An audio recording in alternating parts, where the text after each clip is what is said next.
Usta, ağlınca bu motor nə qədər xərci var? Sen özün ne işlem maşınları? Bizdə rent kart da. Bunun rahat 5000'i var. Rahat. Prost ki, mən rent kartda ya bir çağız-çuğuz işinə baxıramdan aylıq maaşa baxıram. Elə mi? Belə baxıram amma sana deyim ki bunu 800 manata da həll eləmək olar. Allah. Qadanam, bu bir dənə yoluna qoy, uşaqlarla axşam Mərdəkanda bağ evinə gedəsiyəm. Qəş istirahət elimdən indi çölün yanında qalmaz. Motor yığım sən get istirahət. 5000 rahat 5500 5000 var. Prost elə bir bağ evini 150 manata günlük kirəyə var ya, ondan götürmüşük. Əcəb uşaqlarla elə bir nimeska açıb qalacaqdan girək yox, adam 20-30 manat pul düşür qadanam. Aşağı ola.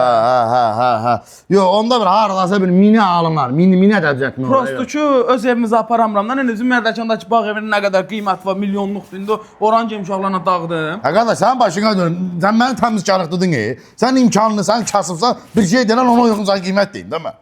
Sən niyə indi sən mən imkanlıyam kasıbam? Nədir xərci dən onu düzəldək də?